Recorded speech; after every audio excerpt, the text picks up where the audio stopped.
నమస్కారం city news తెలుగుకి స్వాగతం. ఈనాటి వార్తా విశేషాలు. డిప్యూటీ సీఎం పవన్ కళ్యాణ్ విజయవాడలోని తన క్యాంపు కార్యాలయాన్ని పరిశీలించారు.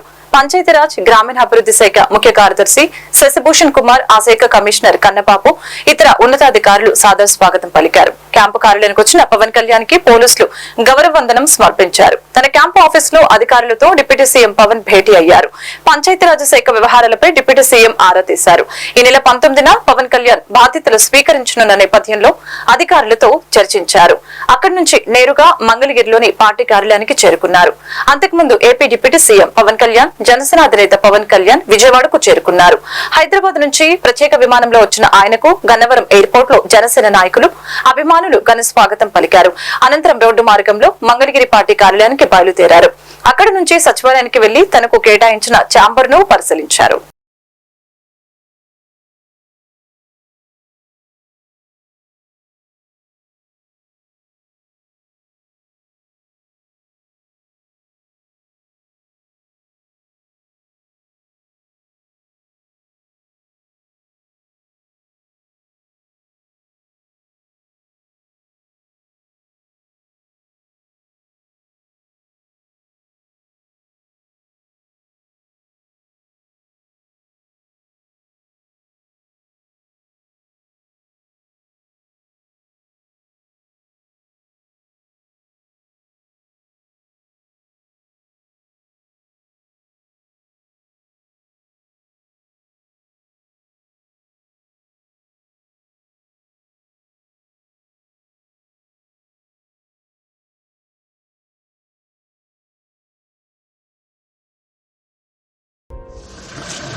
विमान आपका निरीक्षण के लिए हाजिर है।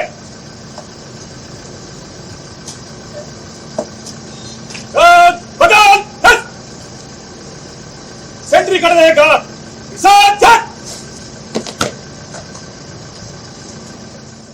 ఆంధ్రప్రదేశ్ సచివాలయంలో ముఖ్యమంత్రి నారా చంద్రబాబు నాయుడిని డిప్యూటీ సీఎం పవన్ కళ్యాణ్ మర్యాద పూర్వకంగా కలిశారు. ఉప ముఖ్యమంత్రి పవన్ కళ్యాణ్ కు సీఎం సాదరంగా ఆహ్వానం పలికారు.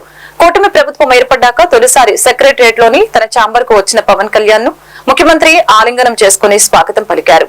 పవన్ కళ్యాణ్ తో పాటు మంత్రులు నాదెండ్ల మనోహర్, కందుల దుర్గేష్ సీఎం ను కలిశారు.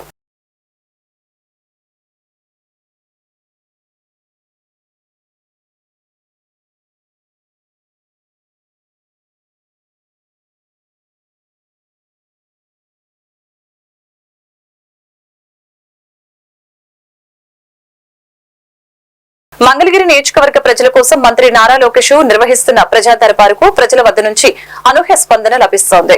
రోజు రోజుకు ఆదరణ పెరుగుతోంది.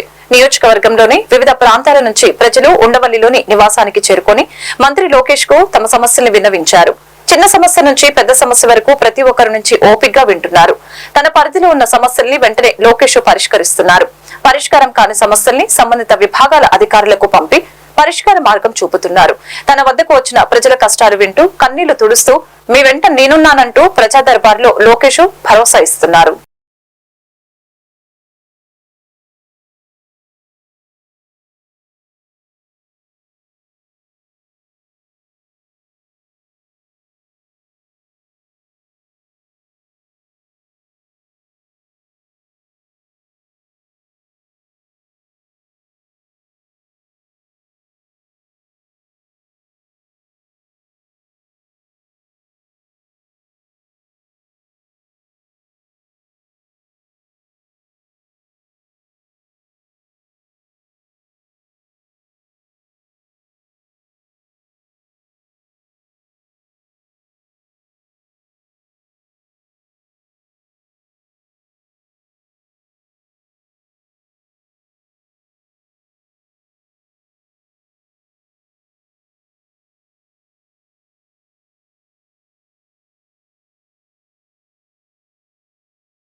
శ్రీ దుర్గా మల్లేశ్వర స్వామి వారి దేవస్థానం ఇంద్రకీలాద్రి విజయవాడ శ్రీ కనకదుర్గ అమ్మవారి దర్శనార్థం ఆలయానికి కుటుంబ సభ్యులతో కలిసి విచ్చేసిన గౌరవనీయులైన రాష్ట్ర శ్రీ సంక్షేమ గిరిజన శాఖ మంత్రి గుమ్మడి సంధ్యారాణి వీరికి ఆలయ మర్యాదలతో స్వాగతం పలికి శ్రీ అమ్మవారి దర్శనం కల్పించిన ఆలయ ఈవో కెఎస్ రామారావు శ్రీ అమ్మవారి దర్శనానంతరం వీరికి వేద పండితులు అర్చకులు వేదాశీర్వచనం చేయగా ఈవో శ్రీ అమ్మవారి ప్రసాదం శేషవస్త్రం చిత్రపటం అందజేశారు. కార్యక్రమంలో గుమ్మడి సంధ్యారాణి కుటుంబ సభ్యులు ఆలయ అధికారులు సిబ్బంది పాల్గొన్నారు.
వైఎస్ జగన్మోహన్ రెడ్డి పెట్టిన ట్వీట్ కు ఎన్టీఆర్ జిల్లా తెలుగుదేశం పార్టీ అధ్యక్షులు మాజీ మంత్రి నెట్టెం రఘురాం ఘాటుగా స్పందించారు. ప్రజాస్వామ్య విలువలు నువ్వు ఓడిపోగానే గుర్తుకు వచ్చిన జగన్, రాష్ట్ర ప్రజలు నిన్ను మనిషిగా కూడా లెక్క వేయటం మానేశారు.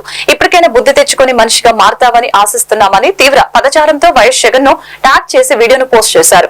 జగన్ ఒక ఫర్నిచర్ దొంగ అని హ్యాష్ ట్యాగ్ జత చేసిన ఈ ట్వీట్ ప్రస్తుతం నెట్టింట వైరల్ అవుతోంది. జగన్మోహన్ రెడ్డి ప్రజాస్వామ్యం అలాగే ఈవీఎంలు ఓడిపోగానే గుర్తొచ్చినాయా నీకు? 5 ఏళ్ల కాలంలో మొత్తం ప్రజాస్వామ్యాన్ని హత్య చేశావు కదా నీవు. ఏ వ్యవస్థని కూడా తన పని తాను చేసుకోనివ్వకుండా భ్రష్టు పట్టించావు కదా.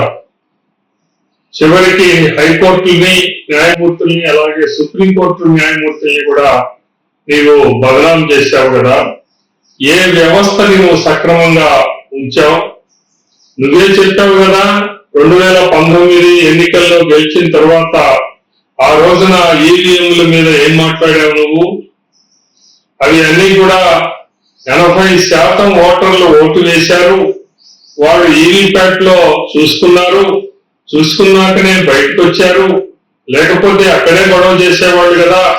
అవన్నీ కూడా మరి ఆ యొక్క ఈవీఎంలు పూర్తిగా మరి భద్రమైనవి అని ఆ రోజున చెప్పి ఈ రోజున మళ్ళా ప్లేట్ ఫిరాయిస్తున్నావు అని అంటే నీవు ఓడిపోయావు కాబట్టి దీన్ని ఈ నెపాన్ని ఎవరో ఒకళ్ళ మీద దాన్ని వేయాలి కాబట్టి ప్రజలకి ఆ రకమైనటువంటి మరి విషయాన్ని నువ్వు అంటా ఉన్నావు తప్ప, అంటే ప్రజలు అనుకోవాలి ఇక్కడేదో తప్పు జరిగిందని అనుకోవాలి అంటే తప్ప నా వైఫల్యం కాదు అని ప్రజలకి మరొకసారి ఆ రకంగా మరి చెప్తున్నావు అనేదే కనపడతా ఉంది తప్ప నిజంగా నీవు ప్రజాస్వామ్యవాదివా, నీవు ఎక్కడైనా సరే న్యాయాన్ని కోరేటటువంటి వాడివా?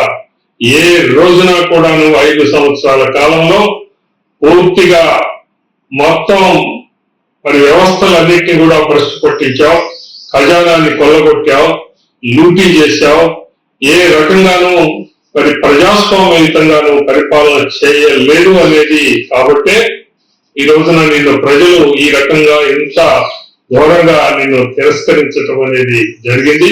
కనీసం ఇప్పటికైనా జ్ఞానం తెచ్చుకో, ఏం జరిగింది అనే వాస్తవాన్ని గమనించుకో. నీవు భవిష్యత్తులో ఎలా మెలగాలి, ఎలా ప్రజలకి చెప్పాలి, ఏ రకంగా మళ్ళీ ఒకవేళ నీవు గనక ఉండదలుచుకుంటే ఏ రకంగా ప్రజల ముందుకు వెళ్ళాలి అనేది ఆలోచించుకొని చేస్తే మంచిది తప్ప, లేకపోతే. ఆంధ్రప్రదేశ్ ఫిషర్ మ్యాన్ జేఏసీ అధ్యక్షులు సైకం రాజశేఖర్ విజయవాడ గాంధీనగర్ ప్రెస్ క్లబ్ లో మీడియాతో మాట్లాడారు. ఈ సందర్భంగా సైకం రాజశేఖర్ మాట్లాడుతూ ప్రస్తుత మంత్రివర్గంలో బీసీలకు అన్యాయం జరిగిందని, జనసేన పార్టీలో 21 మంది ఎమ్మెల్యేలుగా గెలుపొందగా 3కి మంత్రి పదవులు ఇచ్చారని, ఆ 3 కూడా 2 కాపు కులస్తులు, 1 కమ్మ సామాజిక వర్గానికి సంబంధించిన వారు ఉన్నారని తెలిపారు.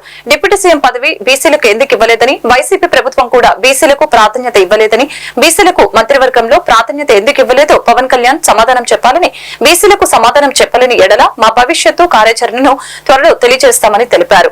కార్యక్రమంలో బీసీ నాయకులు తదితరులు పాల్గొన్నారు.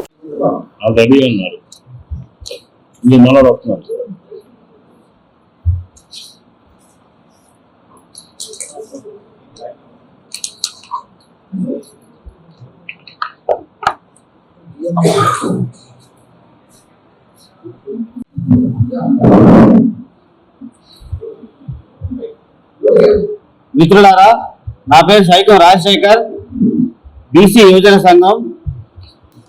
ఈరోజు ఈ ప్రెస్ మీట్ పెట్టడానికి ప్రధాన ఉద్దేశం, కొత్తగా రాష్ట్ర ప్రభుత్వం ఏర్పడింది, అలాగే మంత్రివర్గం కేటాయింపు కూర్పు కూడా జరిగింది. ఈ మంత్రివర్గ కూర్పులో కూడా సాంప్రదాయ బీసీ కులాలకు అన్యాయం జరిగింది. ఈ విషయాన్ని కూటమి, ముఖ్యంగా తెలుగుదేశం పార్టీ, జనసేన, బీజేపీ పార్టీలు గుర్తించాలి. ఏవో 1-2 బీసీ కులాలకు పదవులన్నీ దోచిపెడితే మొత్తం బీసీ కులాలకు న్యాయం జరిగినట్లు కాదు. ఈ విషయాన్ని ఈ రాజకీయ పార్టీలు గుర్తించాలి. అంతేకాదు, మరొక విషయం, ఈరోజు జనసేన పార్టీ బీసీ కులాలకు పెద్ద ఎత్తున అండగా ఉన్నాం, మేము బీసీల కోసం పాటుపడతామని చెప్పిన జనసేన పార్టీ ఈరోజు మొత్తం 21 సీట్లలో 11 సీట్లు తన సొంత సామాజిక వర్గానికి కాపు కులస్తులకు కేటాయించుకుంది.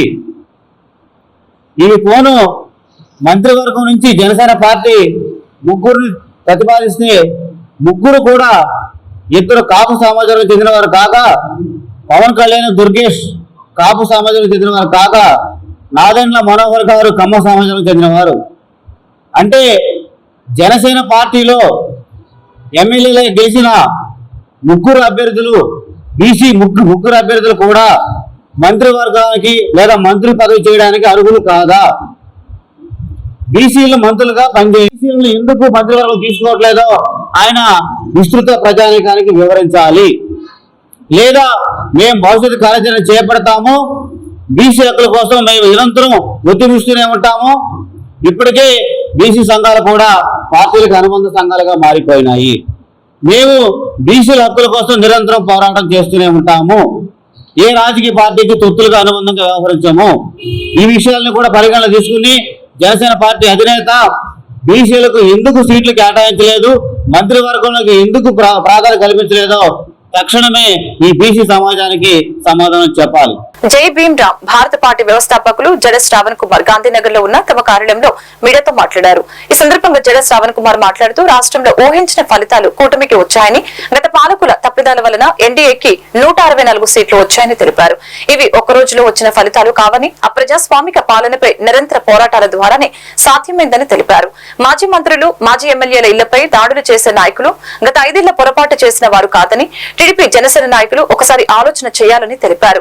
గత పాలకులు చేసిన తప్పిదాలను ప్రస్తుత ఎన్డీఏ ప్రభుత్వం చేయవద్దని తెలిపారు. రిషికొండ బిల్డింగ్ ప్రభుత్వంది అయితే చర్చ వదిలివేయాలని ఎల్లో మీడియా ప్రచారం చేస్తున్నట్లు, జగన్ అయితే జగన్ కి అప్పగించాలని తెలిపారు. ఈ కార్యక్రమంలో రాష్ట్ర ఉపాధ్యక్షులు పరస సురేష్ కుమార్ తదితరులు పాల్గొన్నారు. అధికారాన్ని, ప్రజలు ఇచ్చినటువంటి మ్యాండేట్ ని గౌరవిస్తూ ఎన్డీఏ కూటమిలో ఉన్నటువంటి గౌరవ ముఖ్యమంత్రి చంద్రబాబు నాయుడు గారికి, వారి మంత్రివర్గానికి జై భీమ్ రామ్ భారత్ పార్టీ తరపు నుంచి హృదయపూర్వక అభినందనలు తెలియజేస్తున్నాం. అయితే అధికారం ఏ కారణాలతో వచ్చిందో, అధికారం రావటానికి కారణమైన వ్యక్తులు ఎవరో, అధికారం రావటానికి తెలుగుదేశం పార్టీ, పవన్ కళ్యాణ్, భారతీయ జనతా పార్టీ ఈ రాష్ట్రంలో చేసిన పోరాటాలు ఏంటో రాష్ట్ర ప్రజలందరికీ తెలుసు. దానికి ప్రత్యేకంగా పోస్ట్ మార్టం చేయాల్సినటువంటి అవసరం లేదు. ఎందుకు అంటే ఈ రాష్ట్రంలో తెలుగుదేశం పార్టీ ఈరోజు ఎవరెవరైతే మంత్రుల ఇళ్ల మీదకి వెళ్ళి గొడవలు చేస్తున్నారో, మంత్రుల ఇళ్ల దగ్గరికి వెళ్ళి తొడలు కొడుతున్నారో, ఎవరైతే డాక్టర్ బాబాసాహెబ్ అంబేద్కర్ చేతులు ఎరగొడుతున్నారో, ఎవరైతే అందరినీ అరెస్ట్ చేసి లోపలేస్తామంటున్నారో, ఎవరెవరైతే మీసాలు మెలేసి పలుగులు పారలు తీసుకొని వెళ్ళి, అఫ్కోర్స్ అదృష్టం తెలుగుదేశం పార్టీ వేవ్ వచ్చింది. ఆ వేవ్లో భారతీయ జనతా పార్టీ, జనసేన కూడా కలిసి వెళ్ళిపోయినాయి. ప్రజలు ఆశీర్వదించారు. 164 సీట్లతోటి అత్యున్నతమైనటువంటి మెజారిటీతో రాష్ట్ర ప్రభుత్వాన్ని ఏర్పాటు చేశారు. We're welcoming it. కానీ నేను మీ ద్వారా ఇప్పుడు ఏర్పాటైనటువంటి కొత్త ప్రభుత్వానికి కూడా కొన్ని సూచనలు చేయాలనుకుంటున్నాను.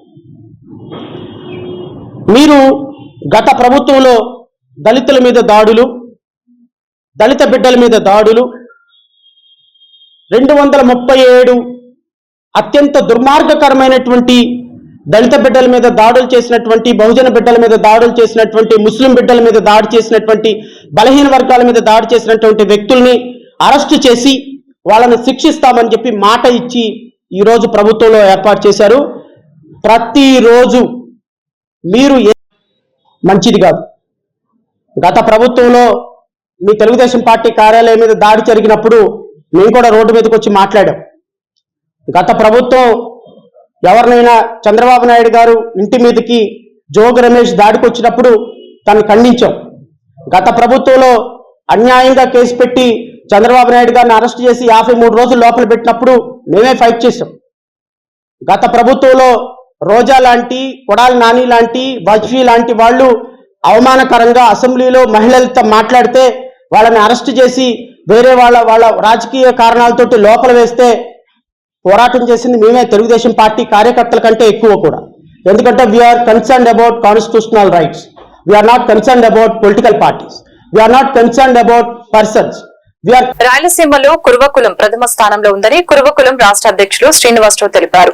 ఈ సందర్భంగా విజయవాడ గాంధీనగర్ ప్రెస్ క్లబ్ లో ఆయన మీడియాతో మాట్లాడారు. కురువకులానికి జగన్మోహన్ రెడ్డి తన కేబినెట్ లో 5 సంవత్సరాల కేబినెట్ హోదా కల్పించినందుకు ధన్యవాదాలు తెలిపారు. ఎన్నికల హామీలో ఇచ్చిన నేపథ్యంలో 2 ఎమ్మెల్సీలు, 5 చైర్మన్ల కురువకులానికి కేటాయిస్తారని ఆశాభావం వ్యక్తం చేశారు.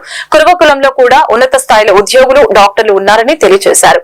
కార్యక్రమంలో కురువకుల సభ్యులు తదితరులు పాల్గొన్నారు. అవకాశం కల్పించారు. అదే స్ఫూర్తితో ఈ 2024 ఎన్నికల్లో కానీ వైఎస్ఆర్ పార్టీ వాళ్ళు 2 ఎమ్మెల్యేలు ఎంపీ గెలిపించారు. అదేవిధంగా తెలుగుదేశం పార్టీకి చెందిన చంద్రబాబు నాయుడు గారు 2 ఎంపీలు, 1 ఎమ్మెల్యే కేటాయించినారు. 2 ఎంపీలు అతి భారీ మెజార్టీతో గెలవడం జరిగింది. ఎమ్మెల్యేగా పెనుగొండకు చెందిన సవితమ్మ 33,000 ఓట్ల మెజార్టీతో భారీ దీంతో ఆధిక్యంతో జరిగింది. దీన్ని గుర్తించిన చంద్రబాబు గారు ఎప్పుడో రామారావు 83లో పార్టీ పెట్టినప్పుడు వాళ్ళ సవిత తండ్రి గారికి అవకాశం ఇచ్చినారు మంత్రిగా. దాని తర్వాత చంద్రబాబు గారు తన క్యాబినెట్లకి సవితమ్మను తీసుకోవడం శుభపరిణామం. భవిష్యత్తులో కానీ చంద్రబాబు నాయుడు గారు కుప్పం పర్యటన వచ్చినప్పుడు, తన సొంత నియోజకవర్గం వచ్చినప్పుడు అక్కడ కురుగు కులాన్ని గుర్తించి కనకదాసు స్టాచ్యూ ఇనాగ్రేట్ చేశారు. ఆ రోజు తప్పకుండా భవిష్యత్తులో 2 ఎమ్మెల్సీలు కేటాయిస్తామని, పాలక మండలిలో తప్పకుండా ఒక ఎగ్జిక్యూటివ్ మెంబర్గా అవకాశం కల్పిస్తామని, అదేవిధంగా స్టేట్లో 5 కార్పొరేషన్ చైర్మన్ గా మాకు అవకాశం కల్పిస్తామని చెప్పినారు. మరి వివిధ రకాలమైన నామినేటెడ్ పోస్టు మాకు డైరెక్టర్లుగా కానీ మా కమ్యూనిటీ వారికి కేటాయించాలని చెప్పి కోరుకుంటున్నాం. భవిష్యత్తులో కానీ తప్పకుండా మా కులాన్ని ఇంత బాగా రాజకీయ పార్టీలు ఆదరించి ఆశీర్వదించినారు. గతంలో మా పెద్దలు బాబాయ్ గారు రాష్ట్ర సంఘంలో అనేక పోస్టుల్లో పనిచేశారు.